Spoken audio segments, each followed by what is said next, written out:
وَلَنَبْلُوَنَّكُمْ بِشَيْءٍ مِّنَ الْخَوْفِ وَالْجُوعِ وَنَقْصٍ مِّنَ الْأَمْوَالِ وَالْأَنفُسِ وَالثَّمَرَاتِ وَبَشِّرِ الصَّابِرِينَ صدق اللہ العظیم۔ الصلاۃ والسلام علیک یا رسول اللہ وعلی آلک واصحابک یا سیدی یا حبیب اللہ۔ حمد و ثنا کے بعد عزت و تکریم کے لائق تشریف فرما مقتدر علماء، معزز محتشم حاضرین، السلام علیکم ورحمۃ اللہ۔ چند باتیں آپ کے گوش گزار کر کے گفتگو سمیٹ لوں گا۔ دعا ہے اللہ حق بیان کرنے کی توفیق عطا فرمائے، قابل عمل باتوں پر ہم سب کو عمل کر کے زندگی کی راہوں کو درست کرنے کی توفیق عطا فرمائے۔ اسلامی سال کا یہ پہلا بابرکت مہینہ ہے اور اس کا آغاز قربانی سے ہوتا ہے۔ اسلامی سال کا آخر بھی قربانی پہ ختم ہوتا ہے۔ سال کا آغاز اور سال کا انجام قربانی سے شروع اور قربانی پہ ختم ہوتا ہے۔ غریب و سادہ و رنگی ہے داستان حرم، نہایت اس کی حسین ابتدا ہے اسماعیل۔ اس ماہ کی 10 تاریخ کو نواسِ رسول نے اپنی جان دے کے اسلام کی آبرو بچائی۔ میں اور آپ آج حسین ابن علی رضی اللہ تعالیٰ عنہ کو خراج عقیدت پیش کرنے کے لیے جمع ہیں۔ دعا گو ہوں اللہ تعالیٰ مجھے آپ کو اسوہ شبیری پہ عمل کی توفیق عطا فرمائے۔ تھوڑی سی آواز کم کریں اور سادہ کریں اس کو مزید۔ ایک بات یاد رکھیے گا دوست، یہ اللہ کی عادت ہے، اللہ جس کو جتنا بڑا مقام دیتا ہے اس کو پھر آزمائش کی اتنی بڑی راہ سے بھی گزارتا ہے۔ یاری تیری سونا پر ازمائشاں تیریاں اگ، سونا پرکھیا جاودائے نال اگاں دے لگ۔ جس کو اللہ جتنا بڑا مقام دیتا ہے اس کو پھر آزمائش کی اتنی بڑی راہ سے بھی گزارتا ہے۔ آپ نبیوں کی زندگیوں کا مطالعہ کر کے دیکھ لیں، اگر ان کے سروں پر نبوت کے تاج ہیں تو میرے مالک نے انہیں آزمایا کس قدر۔ اللہ کے نبی ہیں حضرت ایوب علیہ السلام، آپ کی معیشت بڑی مضبوط تھی، 40,000 بکریوں کا ریوڑ ہے، 40 باغ ہیں، 400 غلام ہیں، اور اللہ نے چاند جیسے 12 بیٹے بھی عطا فرمائے تھے۔ اللہ نے فرشتے کو بھیج دیا کہ جاؤ میرے نبی سے کہو کہ آزمائش کے لیے تیار ہو جاؤ۔ تو آپ فرماتے جے سونا میرے دکھ وچ راضی تے میں سکھ نو چلے ڈاواں، کہا میں آنے والی ہر آزمائش پہ صبر کروں گا۔ سنیے گا، آپ ممبر پہ جلوہ فراز ہیں اور تا حد نظر حواری ہیں اور ان سے محو کلام ہے۔ اچانک ایک غلام دوڑا دوڑا آیا اور اس نے آ کے خبر دی کہ غضب ہو گیا، 40,000 بکریوں کا ریوڑ پانی کی بے رحم موجیں بہا کے لے گئیں۔ آپ نے صبر کیا، ابھی اس کی بات ختم نہیں ہوئی کہ ایک اور آیا، اس نے کہا حضرت غضب ہو گیا، 40 باغ ہوا کا تیز جھونکا اڑا کے لے گیا۔ آپ نے اس پر بھی صبر کیا۔ اچھا ایسا نہیں ہوا کہ درمیان میں 6 ماہ کا وقفہ ڈال لیا گیا ہو کہ اگلا امتحان 6 ماہ بعد لیا جائے گا، ایک وقت میں سارے امتحان۔ تیسرا آیا، سانس پھولا ہوا ہے، اور اس نے جو آ کے خبر دی نا، یہ خبر سن کے کلیجہ منہ کو آتا ہے، کہا غضب ہو گیا، آپ کے 12 بیٹے کسی کے ہاں مہمان بنے، مکان کی چھت گری اور آپ کے 12 بیٹے شہید ہو گئے۔ اولاد آنکھوں کی ٹھنڈک، من کا قرار، اولاد اسائے پیری ہوتی ہے دوست، بڑھاپے کا سہارا ہوتی ہے، لیکن ایک جھٹکے میں 12 بیٹے چلے گئے، آپ نے اس پر بھی صبر کیا۔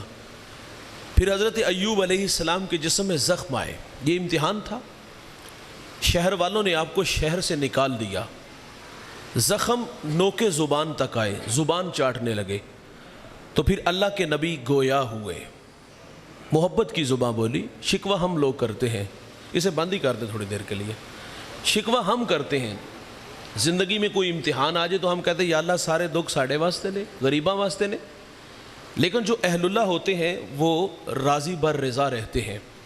محبت کی زباں بولی، عرض کیا مالک 40,000 بکریوں کا ریوڑ پانی کی بے رحم موجیں بہا کے لے گئیں، میں نہ بولا۔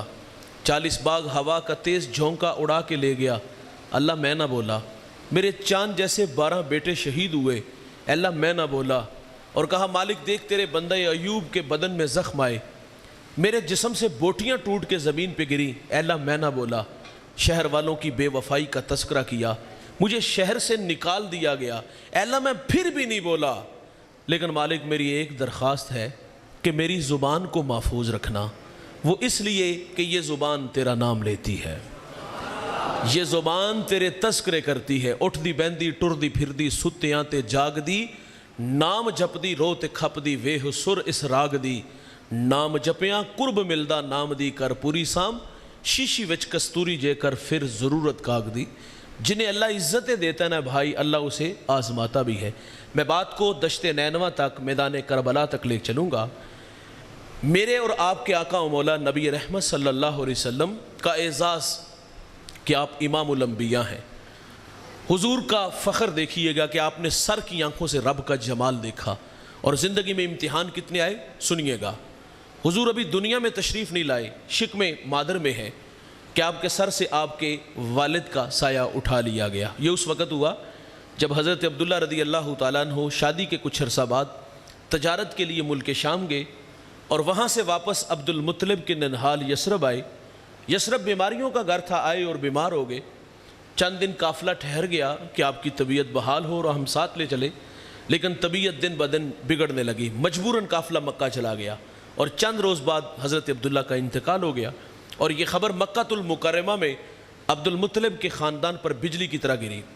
سیدہ آمنہ رضی اللہ تعالی عنہا نے ابھی اپنے ماہ تمام کو جی بھر کے نہیں دیکھا تھا، یار ان کا جی چاہتا تھا کہ میں اڑ کے یثرب چلی جاؤں، مٹی کے اس تودے کو دیکھوں اور اس کی خاک کو اپنی آنکھوں کا سرما بناؤں، لیکن جس امانت کا آپ کو امین بنانا تھا اس کی حفاظت کے ذمہ نے حضرت آمنہ کو روک لیا۔ حضور دنیا میں نہیں آئے بھائی، شکم مادر میں ہے کہ سر سے باپ کا سایہ اٹھا لیا گیا۔ آپ در یتیم پیدا ہوئے، میرے نبی کی عمر 6 سال ہوئی، چلنے پھرنے کے قابل ہوئے، سفر کی صحبتیں سہنے کے لائق ہوئے۔ تو سیدہ آمنہ نے اپنے من کی کہانی اپنے سسر جناب عبد المطلب رضی اللہ تعالیٰ عنہ سے کہہ ڈالی کہ 6 سال جدائیوں میں گزار دیے، اگر آپ رخصت عنایت فرمائیں تو آرزو ہے اس خاک کو آنکھوں کا سرما بنا لوں۔ تو آپ نے اپنی جوان سالہ بہو سیدہ آمنہ رضی اللہ تعالی عنہا کو رخصت دی اور ساتھ ایک خادمہ ام ایمن کو بھیج دیا۔ یہ نفوس قدسیہ مکہ سے یثرب آئے، 1 مہینہ یا کچھ دن زیادہ ٹھہرے اور پھر وہاں سے واپس لوٹ آئے۔ اس کی وجہ یہ تھی کہ جو بھی آتا حضور کو دیکھتا، پیشانی میں نبوت کا نور دیکھتا تو برملا کہتا کہ یہ تو اس امت کا نبی ہے۔ لوگوں کا جمگٹھا ہوا تو سیدہ آمنہ فرماتی ہیں میرے دل میں خوف پیدا ہوا کہ کہیں یہ میرے بیٹے محمد کو گزند نہ پہنچائی۔ فرماتے اس خوف نے مجھے واپس پلٹنے پہ مجبور کر دیا۔ آدھا سفر طے ہو گیا، آدھا سفر ابھی باقی تھا۔ راستے میں ایک ابوا نامی بستی آئی جہاں سیدہ آمنہ رضی اللہ تعالیٰ عنہ آ کے رک گئیں۔ بخار نے آ گھیر لیا اور آپ جان گئی کہ یہ بخار جان لے لے گا۔ وقت رخصت ام ایمن کو کہا کہ میرے بیٹے محمد کو باحفاظت عبد المطلب تک پہنچا دینا اور پھر حضور کو پاس بلایا۔ ادھر بچپنے کی معصومیت، پیشانی میں نبوت کا نور اور ماں بیٹے میں کھب سی گئی، 2-1 باتیں کی اور پھر ہمیشہ کے لیے پہاڑوں میں سو گئی۔ آپ فرماتی بیٹا کلو حین میتن کلو جدید بالن کلو کبیر یفنا وانا میتۃ وذکر باکن وولدت طہرا۔ فرمایا بیٹا ہر نئی چیز نے پرانا ہو جانا ہے، ہر باقی نے فنا ہو جانا ہے۔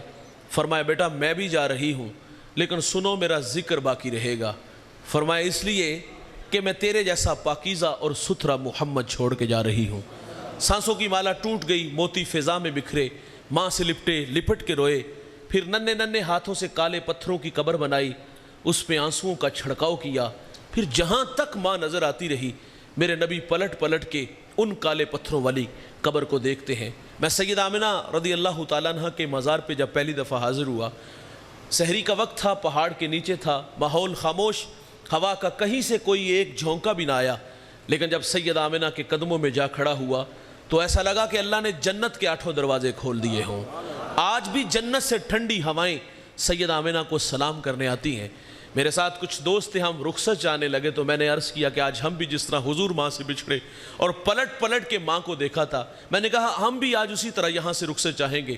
پہلی دفعہ جب پلٹ کے دیکھا تو حضور کا بچپنا اور وہ بچپنے کی تڑپتی کہانی آنکھوں کے سامنے آئی. مقام بدر تک ہماری ہچکیاں اور سسکیاں تھمنے کا نام ہی نہیں لے رہی تھی. ایمن کہتی میں حضور کو لے کے پہاڑ سے نیچے آئی, پلٹ کے دیکھا تو حضور میرے ساتھ نہیں تھے. آپ فرماتی میں دوبارہ پھر پہاڑ پہ چڑھی تو میری آنکھیں کیا دیکھتی ہیں, حضور ماں کے سرانے کھڑے ہیں اور وہاں کھڑے ہو کر کہہ رہے تھے امی جی آپ تو جانتے ہو کہ میرا اس دنیا میں آپ کے سوا کوئی بھی نہیں ہے. ایمن کی جان نکل گئی, حضور کو سینے سے لگا لیا. میرے نبی فرمایا کرتے تھے ایمن میری ماں کے بعد میری ماں لگتی ہے. بھائی جان 6 سال کی عمر میں ابوا کی اس بستی میں سیدہ آمنہ ہمیشہ کے لیے محو استراحت ہوئی اور پھر کفالت کا ذمہ آپ کے دادا جان جناب عبد المطلب رضی اللہ تعالیٰ عنہ نے اٹھا لیا. کھانا کھاتے ہیں ساتھ بٹھاتے ہیں, سوتے ہیں پہلو میں لٹا لیتے ہیں. ذل کعبہ عبد المطلب کی مسند بچتی تھی, بیٹوں کو بھی جرت نہیں تھی وہاں بیٹھنے کی, لیکن حضور لاڈلے بڑے تھے, دادے کی مسند پر بیٹھ جاتے. بے پناہ محبت وصول ہوئی. بھائی جان غم کی کہانی ٹوٹی نہیں, سیلاب تھما نہیں. جنہیں عزتیں ملتی ہیں انہیں اللہ آزماتا بھی ہے. 8 سال کی عمر ہوئی تو آپ کے مہربان دادا جان کا انتقال ہو گیا.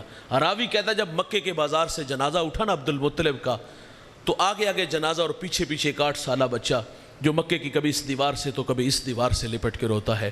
پھر کفالت کا ذمہ آپ کے چچا جناب ابو طالب نے اٹھا لیا. بڑی محبتیں ملی, کھانا کھاتے ساتھ بٹھاتے ہیں, سوتے ہیں پہلو میں لٹا لیتے ہیں. پھر زندگی میں امتحان آیا, عام الحزن آیا, وہ غم کا سال جس میں شفیق چچا اور آپ کی رفیقہ حیات حضرت خدیجہ کا انتقال ہو گیا. اس سال کا نام غم کا سال تھا.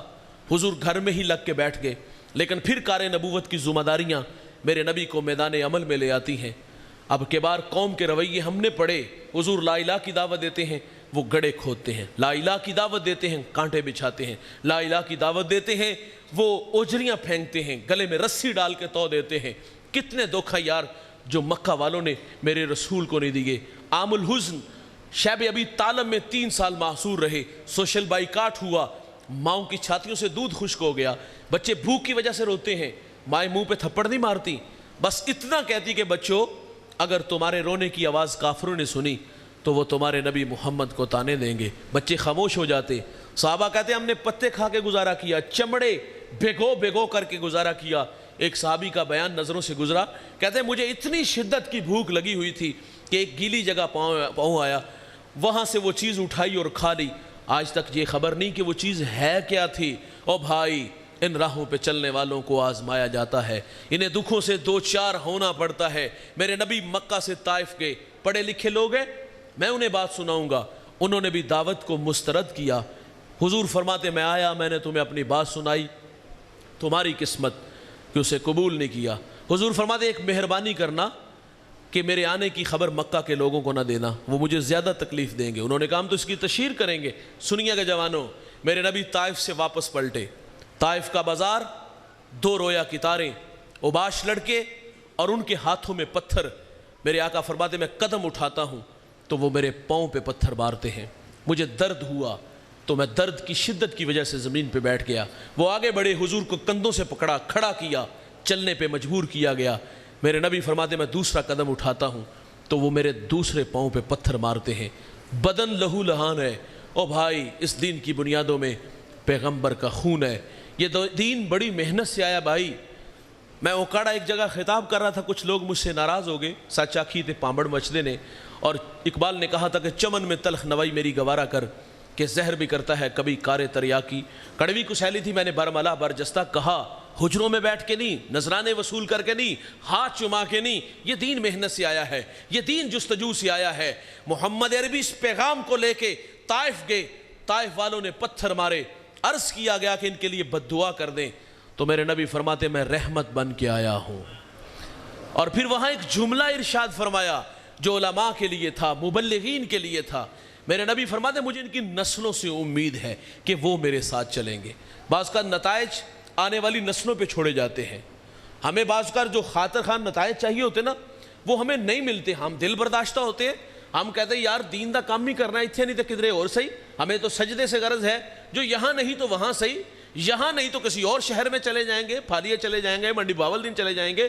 حضور کا یہ فرمان روشنی دیتا ہے کہ بعض کا نتائج آنے والی نسلوں پہ چھوڑے جاتے ہیں۔ حضور فرماتے ہیں مجھے ان کی نسلوں سے امید ہے۔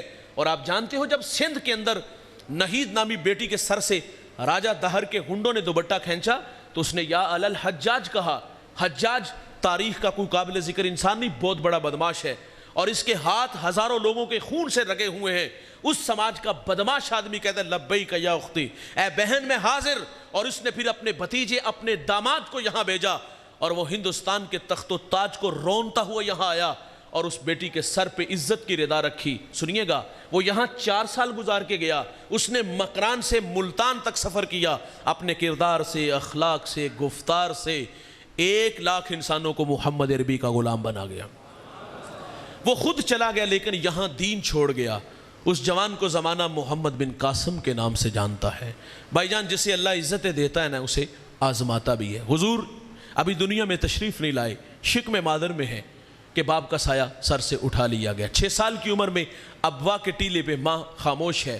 8 سال کی عمر میں دادا جان چلے گئے۔ عام الحزن شیب ابی طالب، مکے کے تلخ رویے، طائف کے پتھر۔ ہم پڑھتے ہیں کہ حضور کی زندگی میں ایک خوشی کا سا سما تھا۔ حضور کی گود میں 2 بچے ہیں، ایک بچے کا نام ابراہیم اور ایک بچے کا نام حسین ہے۔ حضور ان دونوں بچوں سے محبت فرما رہے ہیں، کبھی ابراہیم کی گال کو تھپکاتے ہیں تو کبھی امام حسین کی گال کو تھپکاتے ہیں۔ بھائی جان، اللہ نے فرشتے کو بھیج دیا، جاؤ میرے نبی سے کہو کہ ایک کو رکھ لو اور ایک کو اللہ مانگ رہا ہے۔ کتنا مشکل مرحلہ، ایک طرف بیٹا، دوسری طرف بیٹی کا بیٹا۔ تو میرے نبی نے اپنا بیٹا اللہ کی راہ میں پیش کر دیا۔ اپنے بیٹے کی جدائی میں حضور نے آنسو بہائے، پھر حسین ابن علی سے بے پناہ محبت کی، کبھی کندھوں پہ سوار کیا، سجدے میں جاتے ہیں تو تسبیحات بڑھا دیتے ہیں۔ حسین کی زبان حضور اس طرح چوستے ہیں جس طرح کھجور کو چوسا جاتا ہے۔ حضور فرماتے ہیں میں پیار کرتا ہوں اللہ تو بھی ان سے پیار کر، جو ان سے پیار کرے اللہ تو ان سے پیار فرما۔ حضور فاطمہ الزہرا کے گھر کے قریب سے گزرتے ہیں، حسین کے رونے کی آواز سنی تو فرمایا اس کے رونے سے میں محمد کے دل کو تکلیف ہوتی ہے۔ بے پناہ محبت حسین ابن علی کو وصول ہوئی۔ سنیے گا بھائی، غم کی کہانی نہیں ٹوٹی یار، فرشتہ پھر آ جاتا ہے اور اس نے آ کے پیغام دیا کہ آپ کے اس بیٹے کو کربلا کے اندر شہید کر دیا جائے گا۔ کربلا کی مٹی دی گئی کہ جب یہ خون بن جائے کہ سمجھ لینا کہ آپ کا نواسا شہید ہو گیا ہے، اور وہ مٹی حضرت ام سلمہ رضی اللہ تعالی عنہ تک پہنچی۔ پھر 60 ہجری کو یزید تخت نشین ہوا اور اس نے ولید کو پیغام بھیجا کہ امام حسین سے میرے لیے بیعت لو۔ اس نے رات کی تاریکی میں امام حسین کو طلب کیا، اور آپ جانتے تھے کہ اس وقت میں ولید کسی سے ملاقات نہیں کرتا، بات خطرے سے خالی نہیں۔ دوستوں سے مشورہ چاہا کہ اس موقع پر مجھے کیا کرنا چاہیے، تو مشورے سے یہی بات طے پائی کہ چند رفقا کو آپ اپنے ساتھ لے چلے، اگر خطرہ ہوا تو ہم باہر ہی کھڑے ہوں گے، تو ہم دارالعمارت کی دیواریں پھیلان کے اندر آ جائیں گے۔ تو امام حسین ملاقات کے لیے گئے تو ولید نے بتایا کہ کاتب وحی حضرت امیر معاویہ رضی اللہ تعالیٰ عنہ کا انتقال ہو گیا ہے، اور اب ولی عہد ان کا بیٹا یزید ہے، اور وہ بیعت کے لیے کہہ رہا ہے۔ امام حسین فرماتے ہیں میرے جیسا شخص اس جیسے شخص کی بیعت کیسے کر سکتا ہے، چھپ کے کر سکتا ہے؟ تو فرمایا مجھے سوچنے کا موقع دیا جائے۔ آپ آنے لگے تو مروان بن حکم یہ نائب تھا، اس نے سرگوشی کی، اس نے کہا اگر یہ شخص چلا گیا نا تو اس پر قابو پانا مشکل ہوگا، تقاضا یہ ہے کہ بیعت لو، اگر بیعت کرتے تو ٹھیک، نہیں کرتے تو سر کاٹ کے دمشق میں یزید کی بارگاہ میں بھیجو۔ جب یہ بات کی نا تو امام نے اس کی یہ بات سن لی، ایسا نہیں ہوا کہ آپ دوڑ کے باہر آئے، انہی قدموں سے واپس پلٹے۔ فرمایا کیا کہا؟ تو اس نے کہا حضرت ہم آپس میں کوئی بات کر رہے تھے۔ فرمایا میں نے سن لیا ہے۔ فرمایا تم جانتے نہیں میں کون ہوں؟ میری رگوں میں حیدر کرار کا خون دوڑتا ہے۔ 2 ٹوک بات کی، یزید فاسق ہے، فاجر ہے، میں حسین اس کی بیعت سے انکار کرتا ہوں۔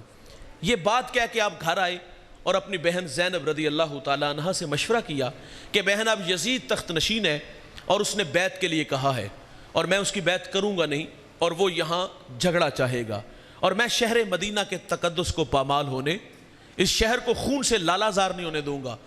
بہن سے مشورہ یہی طے پایا کہ بہن ہم مدینہ چھوڑ کے مکہ چلے جاتے ہیں۔ یہ قافلہ محبت نانہ مصطفیٰ صلی اللہ علیہ وسلم کے روزے پہ آئے، اشکبار آنکھوں سے سلام کیا، جنت البقیع میں ماں کے قدموں میں کھڑے ہو کر آخری بات حاضری دی، اور یہ پھر مدینہ سے لوگ مکہ چلے گئے۔ یہاں رکیے گا، مجھے بتائیے گا کیا مدینہ چھوڑنا اتنا آسان ہے؟ بھائی جان ابھی حاجی حالیہ حج کر کے آئے ہیں، آپ ان لوگوں سے پوچھ کے دیکھ لو، صرف 8 دن کے لیے حاجی حج کے لیے جاتا ہے، مدینہ جاتا ہے، اور وہاں سے جب پلٹتا ہے کیا یوں ہی آ جاتا ہے؟ بھائی جان دل پہ ہاتھ رکھ کے آنا پڑتا ہے۔ مدینہ چھوڑنا قیامت سے کم نہیں۔ ہم نے ایک حاجی صاحب سے پوچھا کچھ سناؤ حرمین کی بات، تو اس نے کہا 2 لفظوں میں کہانی سناؤں گا۔ وہ کہتا ہے کعبۃ اللہ پہ پہلی نظر مشکل ہے اور روضہ رسول پہ آخری نظر بڑی مشکل ہے۔ بھائی جان مدینہ چھوڑنا اتنا آسان نہیں، یہ قیامت سے کم نہیں۔ لیکن حسین ابن علی نے مدینہ چھوڑا۔ یار یہاں میں عرض کروں گا، کچھ لوگ 8 دن کے لیے گئے اور کچھ لوگوں نے وہاں گھر بنا لیے، کچھ لوگوں نے گھر بنائے وہاں، انہوں نے آخری سانسیں کہا کہ مالک ہمیں موت بھی آئے تو مدینہ میں آئے۔ امام مالک 40 سال روزہ رسول پہ رہے، زندگی میں صرف ایک حج کیا، فرضی حج ادا کیا، دوبارہ حج کے لیے نہیں گئے۔ ان کی آرزو کیا تھی؟ ان کی آرزو تھی کہ مجھے موت آئے تو مدینے میں آئے۔ سنیے گا یار، امام مالک جب قضاء حاجت کے لیے جاتے تھے آہستہ قدم اٹھاتے تھے، جب پلٹتے تھے تو دوڑ کے آتے تھے۔ کسی نے کہا حضرت یہ دیوانگی کیسی؟ ہم دیکھتے ہیں کہ آپ جاتے ہو باہر مدینے کی حدود سے تو آہستہ قدم، دوڑتے تو واپس آتے تو دوڑ کے، تو آپ فرماتے آہستہ قدم اس لیے اٹھاتا ہوں کہ اگر مجھے موت آنی ہے تو مدینے کی حدود میں آئے۔ میں دوڑتا اس لیے ہوں کہ کہیں مدینے کی حدود سے باہر مجھے موت نہ آ جائے۔ اور یار امام مالک جب مدینے کی گلی بازار سے گزرتے نا، اگر حضور کی چوکھٹ پہ رہے ہیں تو پھر اس چوکھٹ کا ادب بھی کیا۔ 40 سال روزہ رسول پہ رہے، کتاب کا جب فرق پلٹتے تھے تو اتنی آہستگی کے ساتھ کہ آواز بھی پیدا نہیں ہوتی تھی، اور جب مدینے کی گلی بازار سے گزرتے دیوار کے ساتھ لگ کے گزرتے، کندھے زخمی ہو جاتے۔ کسی نے کہا حضور میرے نبی کے شہر مدینہ کے گلی بازار اتنے تنگ سوڑے تو نہیں کہ آپ دیوار کے ساتھ لگ کے گزرتے ہو؟ تو آپ فرماتے دیوانو یہ گلیاں بازار وہی ہیں جہاں سے میرے حضور گزرے ہیں۔ احتیاط اس لیے ہے کہ کہیں بے خبری میں میرا پاؤں وہاں نہ آ جائے جہاں میرے حضور کے قدم لگے ہیں، اور میں بے ادبوں میں نہ لکھ دیا جاؤں۔ سیدنا صدیق اکبر نے دیوار کھڑی کی، جہاں حضور کی پیشانی لگتی تھی وہاں دیوار کھڑی کر دی، مسلح کھینچ کے پیچھے لے آئے یار، جہاں حضور کے قدم لگتے ہیں وہاں ابو بکر کی پیشانی لگتی ہے۔ سیدی اعلیٰ حضرت نے لکھا ہے مدینے میں جاؤ نا تو آنکھیں بھی پوری نہ کرو۔ او بھائی پوری آنکھیں نہ کھولو، یہ ادب ہے اس چوکھٹ کا۔ کچھ لوگوں نے گھر بنائے، لوگوں نے وہاں موت مانگی۔ میرے قبلہ عمرہ کے لیے گئے تھے تو فرماتے مجھے وہاں ایک بزرگ ملے، کافی دیر اس کے ساتھ بیٹھے رہے۔ رخصت چاہتے ہوئے میں نے اتنا کہا کہ بابا جی اللہ آپ کو لمبی زندگی عطا فرمائے۔ فرماتے اتنا کہنا تھا کہ بوڑھے کی آنکھوں میں آنسو تھے۔ فرماتے دل ڈوبنے لگا، خوف کھانے لگا کہ میں نے تو کبھی پاکستان میں کسی کا دل نہیں دکھایا، شہر حبیب میں، کوچہ حبیب میں میری کسی بات نے اس بوڑھے کا دل دکھا دیا۔ رک کر کے پوچھ لیا میری بات نے دل دکھایا؟ کہا پتر مجھے مدت ہوگی یہاں موت مانگتے ہوئے اور آپ میرے لیے زندگی کی دعائیں مانگ رہے ہو۔ اور بھائی لوگوں نے وہاں موت مانگی، کچھ لوگوں نے گھر بنائے۔ پیر جماعت علی شاہ رحمۃ اللہ علیہ حج کے لیے گئے تھے، ایک یتیم بچہ پھٹے پرانے کپڑے ہیں، آپ اس کو رہائش گاہ پہ لے گئے، کھانا دیا، لباس دیا، پھر گنبد حضرہ کے سامنے بیٹھے باتیں کرنے لگے۔ کہا بیٹا میرا تعلق پاکستان سے ہے اور میرے ساتھ ہزاروں نہیں لاکھوں لوگ جڑے ہیں، اگر میری آرزو تم میرے بیٹے بن جاؤ، میرے ساتھ پاکستان چلو، شہزادوں والی زندگی گزارو گے۔ ساتھ وعدہ بھی کیا میں سال میں 1 مرتبہ یہاں آتا ہوں، وعدہ ہے تمہیں بھی ساتھ لے آؤں گا۔ اس بچے نے معصومانہ سوال کیا حضرت مجھے جہاں لے جا رہے ہو، گنبد حضرہ کی طرف اشارہ کر کے کہا یہ وہاں ہوں گے؟ تو پیر جماعت علی تڑپ گئے، رو کے کہا اگر پتر یہ وہاں ہوتے تو میں یہاں کیوں آتا؟ تو اس نے کہا حضرت ناراض نہ ہوئیے گا، مجھے وہ زندگی شہزادوں والی نہیں، مجھے تو محمد عربی کی چوکھٹ چاہیے، ہم نے تو مرنے کی دعائیں ہی یہاں کی ہیں بھائی۔ اور بھائی گھر بنائے، لوگوں نے پھر اس چوکھٹ کا ادب کیا۔ میں رمضان المبارک میں عمرہ کے لیے گیا تھا تو وہاں ہمارے ایک دوست ہیں نجم بھائی، کراچی سے ان کا تعلق ہے، ان کے بیٹے نے حفظ کیا تو اس کی آمین کے لیے انہوں نے کسی فارم ہاؤس میں پروگرام کیا، ہمیں بھی بلایا۔ ان کے والد بہت بڑے عالم ہیں، پروگرام کا آغاز ہوا تو ایک نعت خواں نعت کے لیے آئے تو کہا بیٹا یہ پاکستان نہیں یہ کوچہ حبیب ہے۔ کہا وہاں جس لہجے میں پڑھتے ہو ہم اس پہ اعتراض نہیں کرتے، لیکن یہاں دھیمے لہجے میں نعت پڑھنی ہے، یہاں حضور کو سنانی ہے۔ اور پھر ساتھ انہوں نے جو بات کی دل کو چھو لینے والی، وہ کہتے ہیں میرے نزدیک حضور کے شہر مدینہ کی بے ادبی یہ ہے کہ بندہ یہاں آ کے بے تکلف ہو جائے۔ وہ کہتے ہیں میں نے بڑے علماء سے، صوفیاء سے ملاقات کی، وہ جب آپس میں کلام کرتے تھے تو کندھے پہ ٹھوڑی رکھتے اور کان میں سرگوشی کیا کرتے تھے۔ بھائی جان میں نے عرض کیا 8 دن کے لیے جانے والے تڑپ گئے، کچھ لوگوں نے گھر بنا لی۔ اچھا کچھ لوگ ایسے بھی ہیں جنہوں نے ابھی تک حضور کا مبارک شہر نہیں دیکھا۔ اور بھائی جان جس نے یہ دو شہر نہیں نہ دیکھے، ایک مکہ اور دوسرا مدینہ، اس نے کچھ بھی نہیں دیکھا۔ کچھ لوگ ایسے بھی ہیں جنہوں نے ابھی تک حضور کا شہر نہیں دیکھا، شہر مدینہ نہیں دیکھا۔ کبھی ان سے پوچھ کے دیکھو یار مدینے کی یاد کتنا تڑپاتی ہے۔ میرے ٹیچر ہیں سلیم دلاوری، حفیظ طائب کے شاگرد ہیں، اچھا لکھتے ہیں۔ وہ تخیلات میں خود کو کھینچ کے در حبیب تک لے چلتے، منظر بڑا دل نشین ہے۔ آپ فرماتے آساں دے بوئے کھل دے، درداں دے ورکے تھل دے، دکھاں دے چکڑ چل دے، اکھاں چو ہنجو ڈول دے، لوں لوں دا سینہ پاڑ دے، آقا جی دل نو ساڑ دے، گوتے تے گوتا کھا رہے ہیں، وہمہ چ ڈبدا جا رہے ہیں، دسیاں نہ چننا تارے ہیں، رائیاں تو پچھ ہارے ہیں، جتھے خدا دا نور ہے او شہر کنی دور ہے، سوچاں پکاندہ جاونا، من وچ بٹھاندہ جاونا، نقشے پکاندہ جاونا، کر لے کرینہ انجدہ ہونا مدینہ انجدہ، ویلے نے ڈاڈے یا نبی، پلے نہیں ساڑے یا نبی، بیٹھے دراڈے یا نبی، امتی تو ہاڑے یا نبی، ہجران دے پھنیر شوک دے، مڑ مڑ کے اے حقوق دے، آون مرادہ پک کے قسمت لے جاون دھک کے، سونا مدینہ تک کے، بے جامہ جس دم تھک کے، ٹھنڈی ہوا جے وگ جائے تے آنکھ ذرا کو لگ جائے، کملی ذرا سرکا کے، مکھڑے تو پردہ چاہ کے، خواباں چ پھیرا پا کے، آقائے آکھن آ کے، راواں دی سختی جھل کے آئے ہو دوروں چل کے، الفت دے ڈابو تر کے، ہو کے سلیم بھر کے، دل نو آنندے آ گیا، سانو پسندے آ گیا، کرم فرماؤ ساڑے تے حبیبی یا رسول اللہ، مدینے آؤن نہیں دیندی غریبی یا رسول اللہ۔ اور بھائی کچھ لوگ گئے تو وہاں موت مانگی، کچھ لوگ 8 دن کے لیے گئے دوبارہ آرزو رکھتے، کچھ لوگ تڑپ رہے ہیں۔ حسین پیدا مدینے میں ہوئے، بچپن مدینے میں گزرا، لڑکپن مدینے میں گزرا، جوانی کی بہاریں مدینے میں ہیں، اب بڑھاپا ہے یار 56 سال عمر ہے، مدینہ چھوڑنا آسان تھا؟ آسان نہیں تھا، لیکن اس دین کی بقا و احیاء کے لیے آپ نے مدینہ الرسول کو چھوڑ دیا۔ یہ مکہ تشریف لے آئے، اور جب آپ مکہ آئے تو کوفہ والوں کو خبر ملی کہ آپ مکہ میں ہیں، تو انہوں نے خط لکھے، خط ایک نہیں تھا کئی خط تھے۔ انہوں نے خط میں لکھا کہ آپ ہماری سرپرستی فرمائے، بعض خط بڑے تلخ تھے، انہوں نے کہا کہ اگر آپ نہ آئے تو ہم بروز حشر اللہ کو شکایت کریں گے آپ کی کہ ہمیں آپ کے نبی کے نواسے کی مدد کی ضرورت تھی اور یہ ہماری مدد کے لیے نہیں آئے۔ تو امام حسین رضی اللہ تعالیٰ عنہ خوف الہی دل میں رکھتے تھے، تو یہ خوف الہی امام کو کربلا کی طرف، کوفہ کی طرف لے گیا۔ ایک بات تو یہ ہے، پھر آپ نے حضرت مسلم بن عقیل رضی اللہ تعالیٰ عنہ کو اپنا نمائندہ بنا کے وہاں بھیجا کہ وہاں کے حالات کا جائزہ لیے اور پھر کو فیصلہ کیا جائے۔ مسلم بن عقیل جب تشریف لائے تو وہاں کے جو گورنر تھے وہ نعمان بن بشیر رضی اللہ تعالیٰ عنہ تھے، اور وہ محب اہل بیت میں سے تھے، انہوں نے کوئی مزاحمت نہیں کی۔ پہلے دن 14,000 کوفی مسلم بن عقیل کے ہاتھ میں بیعت کر لیتا ہے۔ آپ نے فوراً بھائی کو خط لکھا کہ یہاں کے حالات سازگار ہیں اور لوگ آپ کے لیے دیدہ و دل فرش راہ ہیں، تشریف لائیں اور ان کی سرپرستی فرمائیں۔ خط کوفہ سے مکہ آ گیا، اور ادھر کوفہ کے حالات یکسر بدل گئے۔ جو یزید کے حمایتی تھے انہوں نے یزید کو خط لکھا کہ یہاں جس شخص کو تو نے متعین کیا ہے وہ تو ہاتھوں پہ ہاتھ دھر کے بیٹھا ہے، اگر چند روز اسی طرح یہ سلسلہ چلا تو یہاں تیری حکومت کو خطرہ ہے، اور یہاں کسی ایسے شخص کو بھیج جو یہاں کے آ کے جو ہے نا وہ ماحول کو کنٹرول کرے۔ اور اس نے پھر ابن زیاد بدبخت کو جو کوفہ کا گورنر تھا اس کو یہاں بھیجا، اور وہ رات کی تاریکی میں آیا، حجازی لباس پہنا، چہرے پہ نقاب ڈال لیا، صرف اس لیے کہ وہ دیکھنا چاہتا تھا کہ لوگوں کے دل میں امام کے لیے جذبات کیا ہیں۔ جب یہ کوفہ میں داخل ہوا تو لوگ سمجھے کہ شاید امام تشریف لے آئے ہیں، لوگ اس کے پیچھے پیچھے چلنے لگے، اور یہ سیدھا حضرت نعمان بن بشیر رضی اللہ تعالیٰ عنہ کے محل تک پہنچا، اور آپ نے محل کا دروازہ بند کیا اور آپ محل کی چھت پہ چڑھے، اور آپ بھی سمجھے شاید کہ امام تشریف لے آئے ہیں۔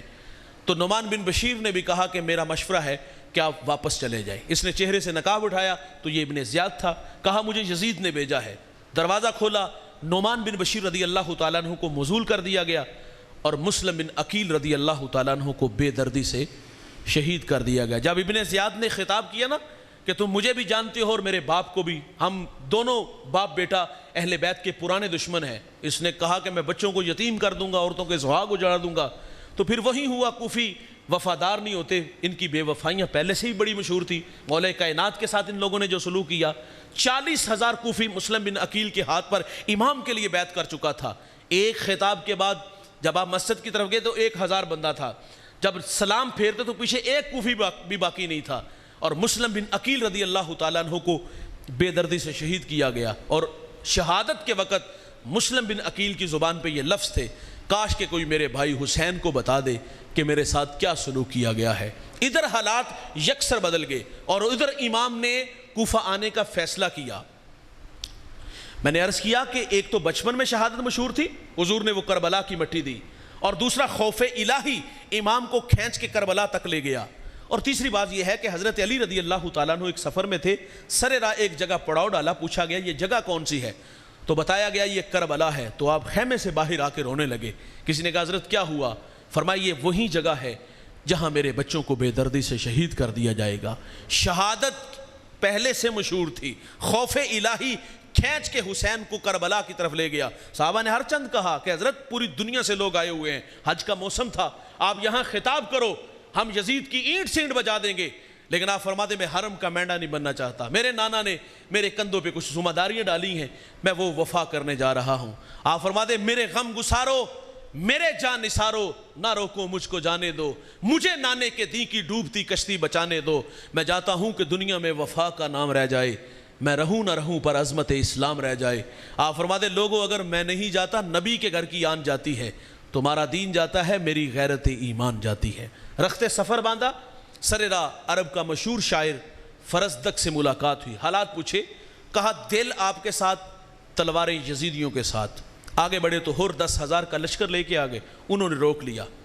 مختصر یہ ہے بھائی، یہ قافلہ 1 یا 2 محرم کو کربلا میں تھا، خیمے گاڑ دیے گئے، 7 محرم کو پانی بند کر دیا گیا، نہر فرات پہ پہرے دار کھڑے کر دیے گئے، اور 10 محرم کا جب دن آیا تو دو بدو جنگ کا آغاز ہوا۔ میں نے عرض کیا آغاز میں جنہیں اللہ عزتیں دیتا ہے نا بھائی، انہیں اللہ آزماتا بھی۔ اب یہاں پیغام لے کے جائیے گا، 10 محرم کا دن آیا، یہاں مٹھی بھر ہے، 9 محرم کی رات کو آپ نے اپنے ساتھ جڑے ہوئے لوگوں کو کہا کہ ایک ایک کر کے یہاں سے چلے جاؤ، ان کی دشمنی میرے ساتھ ہے۔ تو انہوں نے کہا ہم نے جینے مرنے کے وعدے کیے ہیں، ہم وفاداروں میں اپنا نام لکھوائیں گے۔ تو یہ مٹھی بھر لوگ 10 محرم کو دو بدو سامنے آئے۔ امام علی مقام کے مجاہدین آگے بڑھتے ہیں، اپنی بہادری کے جوہر دکھاتے ہیں، کئیوں کو واصل نار کرتے ہیں اور پھر شہادت کا جوڑا پہنتے ہیں، اور حسین ابن علی اپنے مجاہد کو وہاں سے اٹھا کے خیمے تک لاتے ہیں، اور لا کے صرف اتنا کہتے ہیں اللہ حسین کا یہ جوان اپنی بارگاہ میں قبول فرما لے۔ یار اپنا بیٹا علی اکبر 18 سال عمر ہے، بابا جان سے اجازت لینے، کہا اپنی پھپھو سے اجازت لو، پھپھو کے پاس آئے، کہا پھپھو میں کس کا بیٹا؟ کہا تو میرا بیٹا۔ کہا حسین کس کا بیٹا؟ کہا وہ نبی کا بیٹا۔ تو کہا پھر اپنے بیٹے کو نبی کے بیٹے پہ قربان ہونے کی اجازت دے دو۔ اور 18 سالہ جوان میدان میں آیا، کئیوں کو کاٹ کے واپس آیا، کہا ابا جان 2 گھونٹ پانی نصیب ہو جائیں۔ تو آپ دیکھیے گا کہ آپ کا بیٹا کس طرح کربلا میں ان ظالموں کو لتاڑتا ہے۔ حسین اپنی خشک زبان اپنے پتر کے منہ میں رکھتے ہیں، تھوڑی سی تراوٹ آئی، میدان میں آئے۔ سنو دوست، جب امام کا بیٹا کربلا میں دوبارہ پلٹا، اب کے بار دشمن چال بدل چکا تھا، انہوں نے دور سے امام کے بیٹے کو پتھر مارنے شروع کر دیے۔ یہ پتھر رخسار پہ بھی لگے ہوں گے، یہ پتھر ہونٹوں پہ بھی لگے ہوں گے، یہ پتھر آنکھوں پہ بھی لگے، یہ پتھر سینے پہ بھی لگے۔ جب امام کا پتر زخموں سے چور چور ہوا اور گھوڑے سے زمین کی طرف آیا اور کربلا کی مٹی پہ تڑپ کے اپنے باپ کو، اپنے والد گرامی کو آواز دیتے ابا جان مجھے سنبھالیے گا۔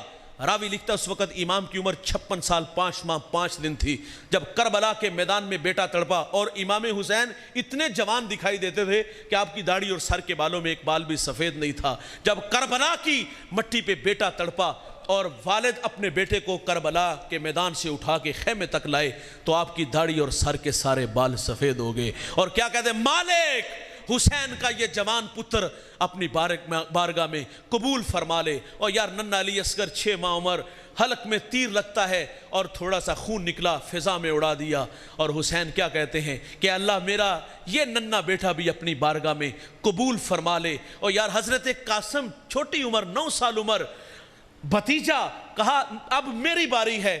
یہ چھوٹی سی تلوار لے کے بیٹا میدان میں آیا، 2 لمحوں کے بعد اس کو بھی شہید کر دیا گیا۔ حسین اپنے اس بیٹے کو اٹھا کے خیمے تک لائے اور اللہ سے کیا کہتے ہیں اللہ میرا یہ قاسم بھی قبول کر لے۔ عباس کے بازو کٹ کے یار ایک ایک کر کے سب نے راہ خدا میں جان دے دی۔ پھر حسین کی باری آئی، کئیوں کو واصل نار گاجر مولی کی طرح کاٹا، اور پھر تیر تلواریں نیزے حسین کے سارے جسم میں پیوست ہوئے۔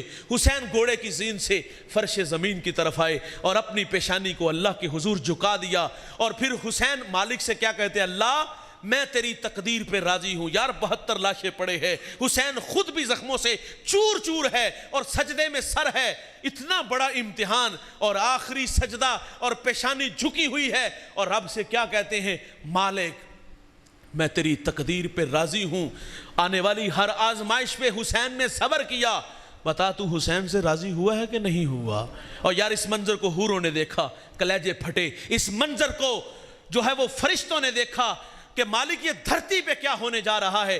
ایک وقت تھا فرشتوں نے کہا تھا باقی ہم بولتے ہیں انسان کو بنانے کی کیا ضرورت, تو اللہ نے فرمایا تھا انی اعلم ما لا تعلمون, فرشتوں جو میں جانتا ہوں وہ تم نہیں جانتے. آج کربلا میں اللہ نے انی اعلم ما لا تعلمون کی تفسیر فرما دی کہ فرشتوں تمہارے سینوں میں دل, اس میں دھڑکنے, اس میں قاسم کا پیار, اس میں علی اکبر کی محبت, اس میں علی اصغر کی چاہتے ہوتی, میں دیکھتا کس طرح قربان کرتے. یہ حسین ہے, سب کچھ قربان کرنے کے باوجود کہہ رہے بتا مولا تو مجھ سے راضی بھی ہوا ہے کہ نہیں ہوا. یار اس منظر کو اقبال نے دیکھا تو خراج فاطمہ کو پیش کرتا ہے. وہ کہتا ہے رشتہ آئین حق زنجیر پاست فرمانے جناب مصطفیٰ, ورنہ گردے تربتش گردید میں سجدہ بر خاک اوپاشید میں. اقبال کہتا ہے سیدہ تیرے بابا کی شریعت کا پابند ہوں, حکم ہے کہ اللہ کے علاوہ کسی کو سجدہ نہیں جائز. ورنہ اقبال کہتا ہے آج میرا جی چاہتا ہے کعبے کی طرف منہ کر کے سجدہ نہ کروں, تیری قبر کی طرف رخ کر کے سجدہ کروں. کعبے کا طواف نہیں, تیری قبر کا طواف کروں. کیونکہ جو کام تو نے کیا ہے, جو کام تو نے کیا ہے وہ دنیا کی کسی اور عورت نے نہیں کیا. نبی کے گھر کی ہے عزت نبی سے سنتے ہیں, علی کے گھر کی ہے عظمت علی سے سنتے ہیں. وہ جس نے معزز کیا گھرانے کو, حسین پال کے دیا جس نے زمانے کو. اور یار حسین اگر نہ شہید ہوتا تو آج گھر گھر یزید ہوتا. اسلام کی عظمت آیا نہ ہوتی, خدا کے گھر میں اذان نہ ہوتی. اور بھائی حسین ابن علی کی ماں کو اقبال خراج عقیدت کیوں پیش کرتے ہیں؟ پہلی بات جنہیں عزتیں ملتی ہیں انہیں آزمایا جاتا ہے, اور دوسری بات کربلا میں یہ پیغام لیتے جائیے گا. حسین ابن علی کی ماں کو اقبال خراج کیوں پیش کرتا ہے؟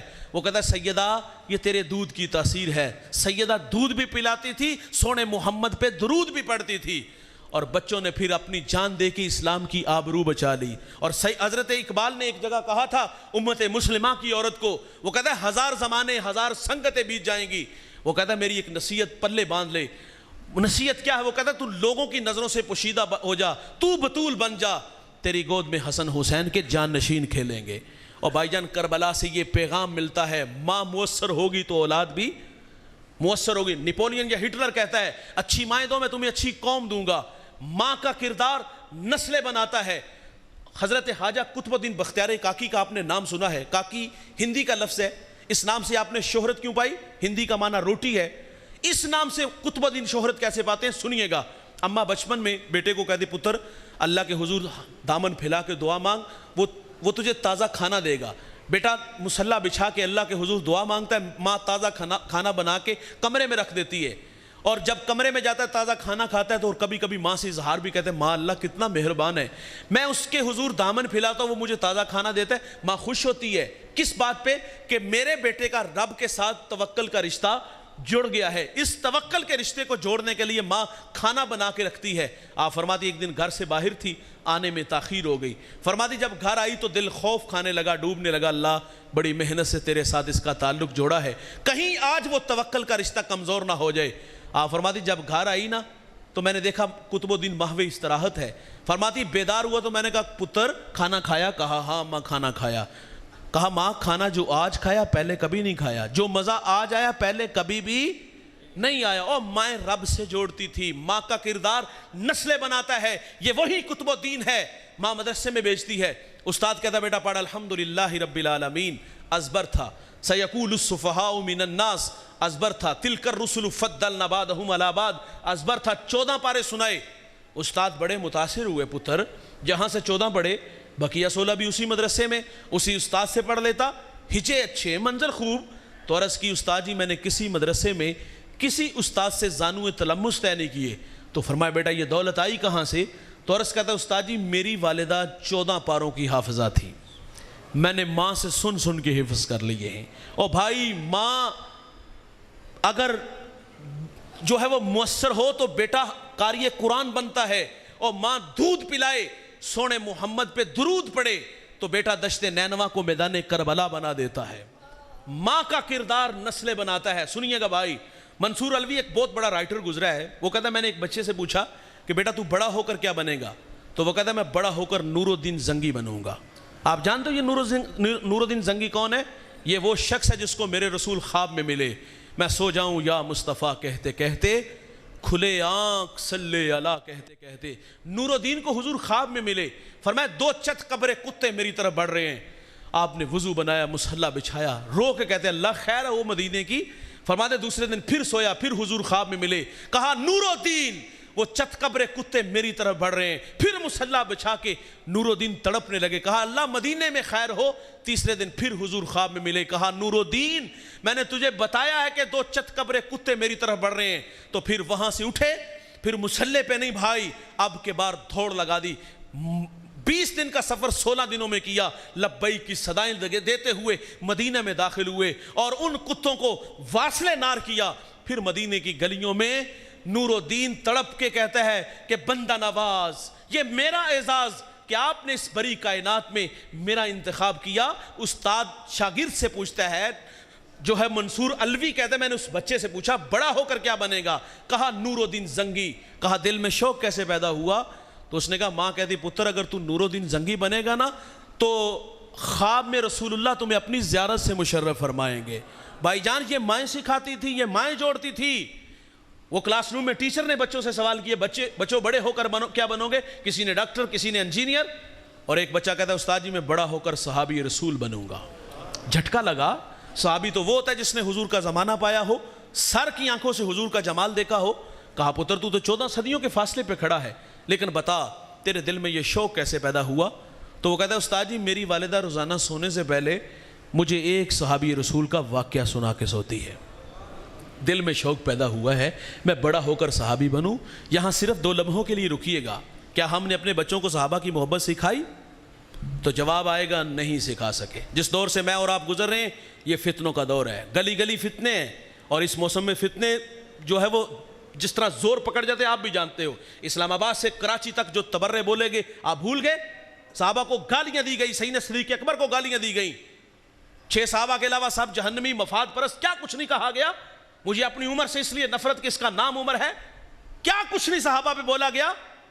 گلی گلی فتنے ہیں.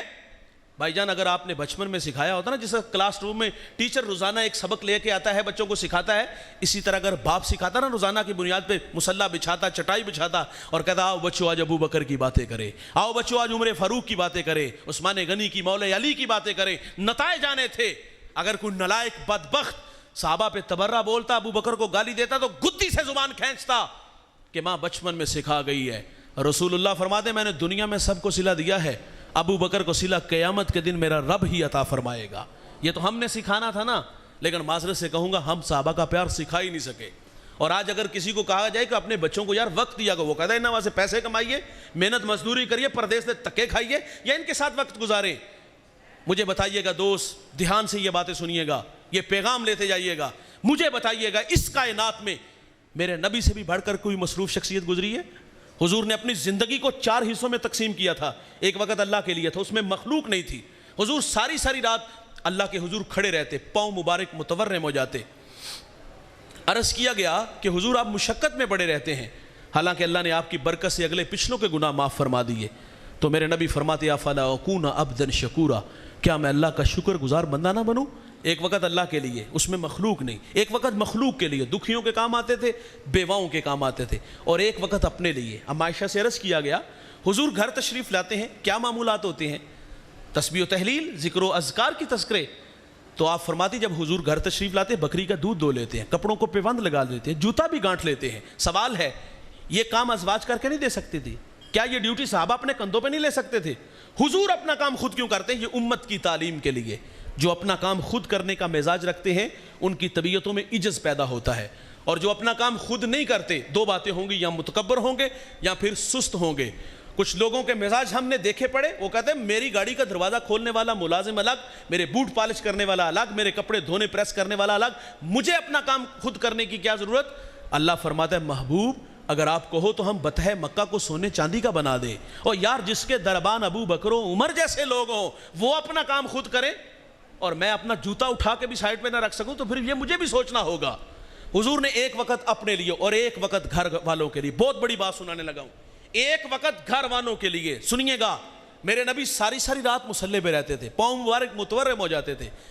اب سیدہ فاطمہ نے بابا کو سجدوں میں دیکھا، امت کے لیے روتے دیکھا، تو سیدہ کا مزاج دیکھیے گا، آپ بچوں کو سلا دیتی ہیں، مصلی بچھا لیتی ہیں، پیشانی جھکا لیتی ہیں، پھر ساری رات اللہ کے حضور کھڑی رہتی ہیں۔ ایک دن مالک سے کہا، اللہ تیری راتیں کتنی مختصر ہیں، رات بیت جاتی ہے، فاطمہ کا ذوق بندگی نہیں پورا ہوتا، اے اللہ فاطمہ کو ایک رات دے دے، تجھے جی بھر کے سجدے تو کر لوں۔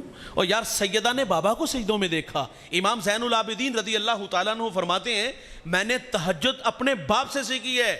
سیدہ زینب جب کربلا سے مدینہ گئی نا واپس، تو مدینہ کی عورتیں افسوس کے لیے آئیں۔ کسی خاتون نے کہا، بہن کربلا میں خاندان نبوت پہ سب سے مشکل گھڑی کون سی تھی؟ یہ بہت بڑی بات سنانے لگا ہوں۔ کہا کربلا میں خاندان نبوت پہ سب سے مشکل گھڑی کون سی تھی؟ تو آپ فرماتی جب رات ہم شہداء کی لاشیں اکٹھی کر رہے تھے نا، تو آپ فرماتی ہماری نماز مغرب میں تھوڑی سی تاخیر ہو گئی۔ قضا نہیں بھائی، قضا نہیں، تاخیر ہوئی۔ بھائی جان یہ مصلی گھر سے ملے تھے، اور یہ مصلی کربلا میں بھی ہے۔ جو سکھائیں گے اس کے نتائج آئیں گے۔ نسلوں کو وقت نہ دو گے، دوسروں کے ہاتھوں میں کھیلیں گے۔ اشفاق احمد سے کسی نے سوال کیا کہ بڑے لوگوں کے بچے بڑے کیوں نہیں ہوتے؟ تو اس نے کہا تھا بڑے لوگوں کے بچے یتیم ہوتے ہیں۔ ہاں، گھر میں باپ کے ہوتے ہوئے بھی باپ کی شفقت نہ ملے، یہ یتیمی نہیں تو اور کیا ہے؟ ہم وقت نہیں دیں گے تو یہ کسی اور کے ہاتھوں میں کھیلیں گے۔ اور بھائی گھر سے مصلی ملا، مصلی کربلا میں بھی بچھا، وہاں بھی نماز نہیں چھوڑی۔ اور ہم کیسے حسینی ہیں یار، سال بعد دیگیں چڑھائی، نیاز بانٹی، ان کی یاد میں آنسو بہائے، نعرے علام پہ، کیا بس محبت یہاں آ کے خاموش ہو جاتی ہے؟ محبت عمل کو آسان کرتی ہے، محبت دعویٰ عمل دلیل۔ حسینیت کے نعرے معذرت سے کہوں گا کھوکھلے ہو گئے۔ اور یار انہوں نے تو آخری وقت بھی مصلی نہیں چھوڑا تھا، اور ہم کیسے حسینی ہیں؟ ایک گھر میں 8 افراد ہیں، سب پہ نماز فرض ہے۔ بتاؤ مجھے کتنے لوگ نماز کے لیے مسجد میں آتے ہیں؟ آپ سمجھتے ہوں گے ہماری اس جو گاؤں کی سب سے بڑی مسجد، اور یہ عید والے دن بھی نہیں بھرتی ہوگی، معذرت سے کہوں گا۔ یہ مسجد اتنی بڑی نہیں ہے، اگر سارے لوگ نماز پڑھیں تو آپ کو 7 جگہ خریدنی پڑیں۔ 8 افراد ہیں، سب پہ نماز فرض ہے، اور نمازیں ہیں ہمارے پاس کتنی؟ یار میں اور آپ اپنی نمازوں کا شمار کرنا چاہیں نا کہ ہم نے زندگی میں نمازیں پڑھی کتنی ہیں، تو ابھی انگلیوں کے پوروں پہ گن کے بتا سکتے ہیں۔ کسی کے پاس ایک فجر کی نماز ہوگی، اور کسی کے پاس ایک جمعہ ہوگا، اور کسی کے پاس ایک عید کی نماز ہوگی، اور کچھ بدبخت ایسے بھی ہیں جنہوں نے ابھی تک کبھی مسجد کا رخ بھی نہیں کیا۔ یہ ہیں ہماری نمازیں۔ ہم اپنے گھروں کی تلاشی لینا تو بھائی گاڑی بھی ملے گی، بنگلہ بھی سب کچھ ملے گا، بچوں کے لیے نئے اچھے موبائل بھی ملیں گے۔ ہم نے اپنے بچوں کو نہیں دیا تو کیا نہیں دیا؟ مصلی نہیں دیا، درود کی تسبیح نہیں دی۔ اور حسین کا نام لینے والے ہیں، ہم حسین کا تذکرہ کرنے والے ہیں، تو پھر حسینی کردار بھی تو لاؤ نا یار۔ ان کی تو کربلا میں بھی قضا نہ ہوئی۔ میں شکرگڑھ بالکل باؤنڈری پہ ایک جگہ حاضر ہوا، نماز کا وقت تھا، یقین جانو اذان پڑھنے کے لیے بندہ نہیں مل رہا تھا۔ اقبال اندلس کے کرتبہ مسجد جس کے 1400 ستون ہیں، اجڑا دیکھا تو اقبال وہاں پھونڈ کے رویا تھا کہ رو رہی ہے آج ایک ٹوٹی ہوئی مینا اسے، کل تلک جس ساکی کے گردش میں پیمانے رہے، خیر تو ساکی سہی مگر پلائے گا کسے، اب نہ میں کش باقی رہے نہ میں خانے رہے۔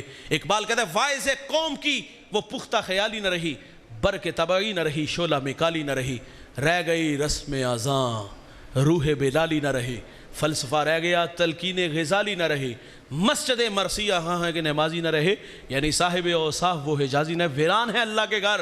کربلا کا پیغام لیتے جاؤ، کربلا کے قاری نے وقت آخر بھی سجدہ نہیں چھوڑا۔ اگر حسین کا نام لیتے تو بھائی حسین کا کردار بھی ادا کرو۔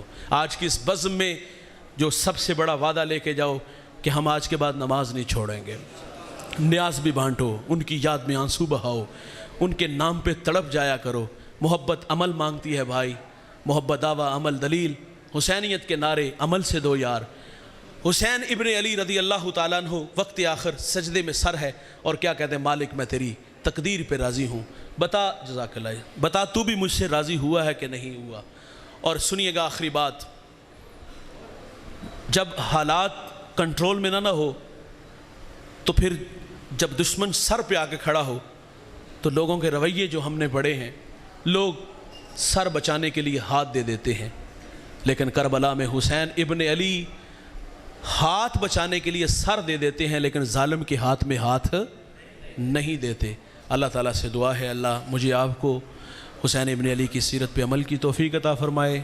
اللہ ان بچوں نے جنہوں نے محنت کر کے ہم سب کو جمع کیا، ان کی محنت جستجو کاوش اپنی بارگاہ میں قبول فرمائے۔ وآخر دعوانا